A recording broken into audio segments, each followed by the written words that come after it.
So as you know, this webinar is about financial aid. Nitin dropped the link to a Google form, and if you fill it out, you'll get access to all the slides that we're just going to show right now. So we're going to begin with introductions. I'm Shuvi. I'm currently at Stanford studying, I'm not really sure, probably CS or product design.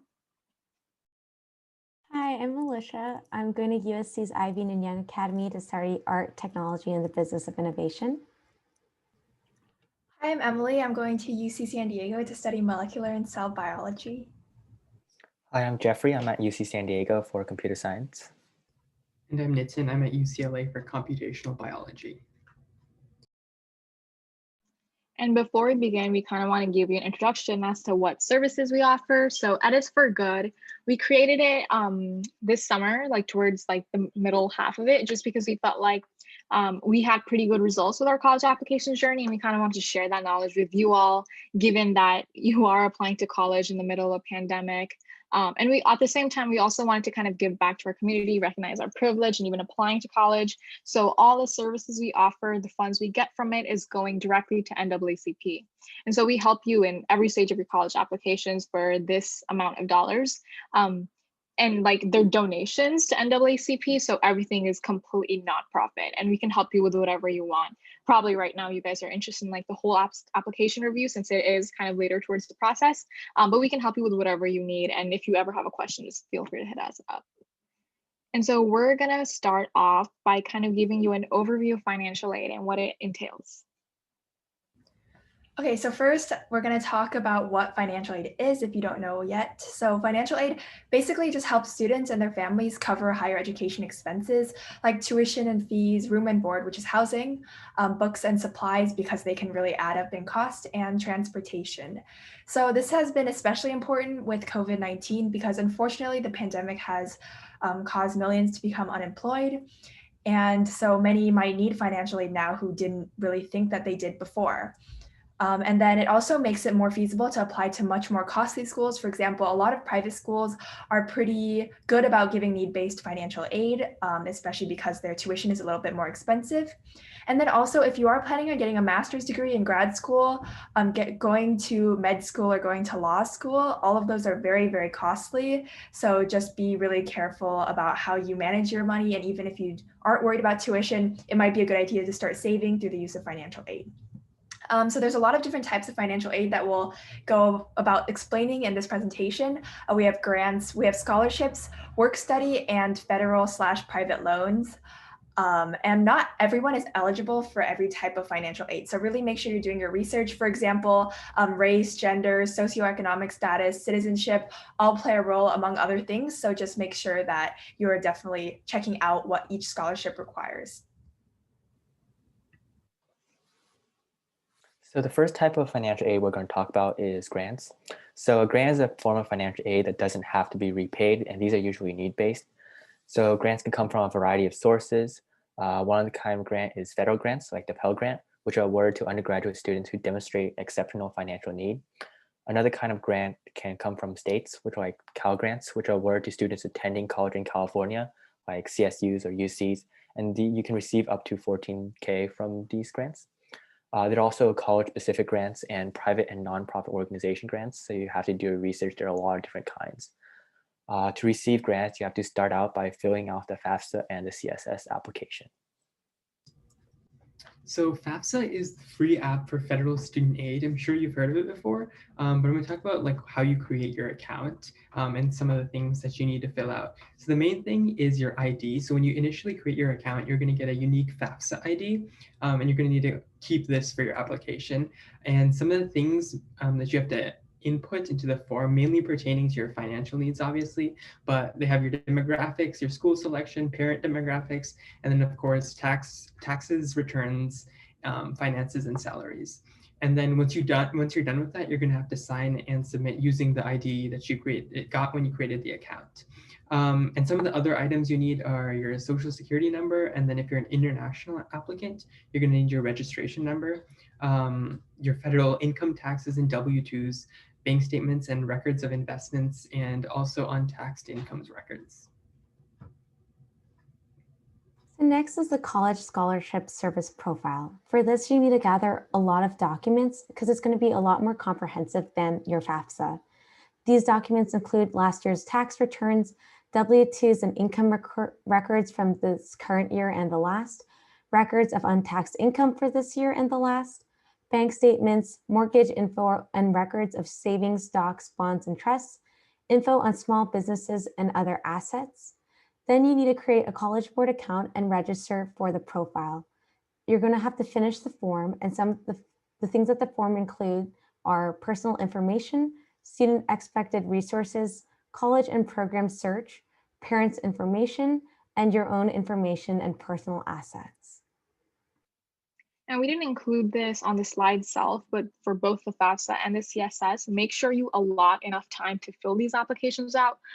They are very time consuming, and it doesn't just require you filling it out. It honestly requires more of your parents' work. So make sure you've done it like ahead of time.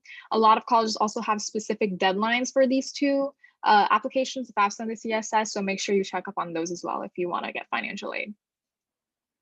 And now I'm going to talk about the second option that you have, which are scholarships. This is, I think, the item or the financial aid mode that most people in the Bay Area and most people in Monte Vista go for. And so there are different types of scholarships, and these include merit-based, so for students who exceed certain standards by the scholarship giver. The key term here is scholarship giver because you can get it from a wide variety of sources. Some colleges give it to you. For example, the UCs gave the Regent Scholarship, the Chancellor Scholarship, a bunch of others. So Vanderbilt is known for giving a pretty generous scholarship as well for top 10% of its applicants. So these are merit-based. You also can apply for these. And one thing that I didn't include here, but for the most part, if you're an international student, which means that you are not a US citizen and you don't have a green card, so you're not a permanent citizen either, you won't really be eligible for most scholarships because they require this. But you can still get some types of merit-based scholarships, like the UC ones, like the ones that the college itself gives you when you're applying to college. You can get those. I know several people who've gotten those. Also, you have the talent-based scholarships, so awarded to students on the basis of music, art, like a special talent that doesn't really have to do with academics. You have the need-based ones given to students who require aid to pay for college, and the demographic/identity-based ones. So there are all types of scholarships out there. Like if you search even in 1 hour, you'll find tons of scholarships that pertain to you. If you're a woman, there are lots of women-themed scholarships. If you are a member of a BIPOC community, then there are scholarships for you as well. So like for your identity, a lot of people don't think about this, but there are tons and tons of options available for you. And sometimes it can get a little overwhelming to find all these scholarship options, but we recommend that you start with the financial aid office at the college you're applying to, see what they have to say about this. A really good catch-all type of source is your high school counselor. They are trained for this, right? They know a lot about it, especially in Monte Vista. Like, I know the counselors might not have a lot of time, but they are pretty knowledgeable about this. And if you reach out to them, they will know what to tell you. Also, federal and state agencies, and a large chunk of scholarships come from large foundations, religious groups, local businesses. Ask your parents, see if their employer has any type of scholarship that they can give to you, because those are also like pretty good sources at like some amount of money.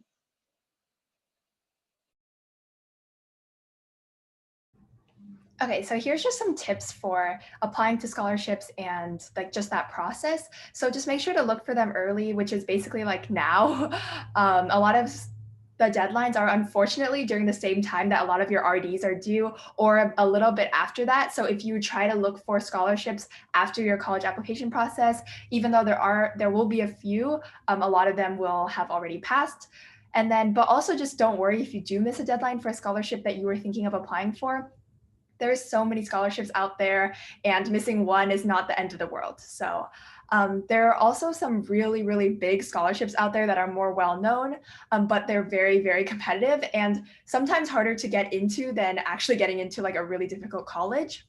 And then individually, smaller scholarships might seem not very significant compared to how much tuition is, but they do add up if you can win several. So again, just make sure that you have, like your colleges, you have like a range in the difficulty / amount of scholarship that you're applying to. And then scholarship applications are like mini college applications. They can ask for activities, grades, essays, rec letters. You can reuse your college essays. So sometimes you just have to change up the conclusion or revise a couple things, but this will really help you shorten your writing process for that. And scholarship prompts can be more niche than college app prompts, but you can still use parts from your college essays, so that will really help your process out. So here are some more tips for when you're looking for scholarships. So there are a lot of websites out there like unigo.com, scholarships.com, goingmerry.com that have more scholarships that you can find. When you Google search it, they're like lists and lists. And if you really look for it, there are like tons of different kind of scholarships. Another way you can look for scholarships is by searching by prospect major, like art or engineering. There's also like community service scholarships if you've done a lot of community service. And there's also like identity scholarships where like if you're like a minority or you like suffer from some hardship or something, right? These are also scholarships that you can find online. There are also special interests like amateur radio scholarships that you can find. They're like scholarships for nearly anything and everything as long as you spend time to go and look for them. So here are a few of the popular scholarships, just to name a few. You have the Coca-Cola scholarships, which gives 150 students $20,000, and that deadline is approaching in about 2 weeks-ish, October 31st. And then you have the Equitable Excellence Scholarship. This is a big one, but they also give a lot more of the smaller $2,500 scholarships. So we really recommend applying for this, even though you might not get one of the higher amounts of monies. And then you have the Prudential Spirit of Community, which is in about a month, just under a month, $5,000 scholarship. And then you have one in April, which is the Gloria Barron Prize, and that's $10,000. And so you have a little more time for that. And keep in mind, like, this is only like 4 options that you have. There are literally hundreds out there. So you'll definitely find a scholarship that fits your interest.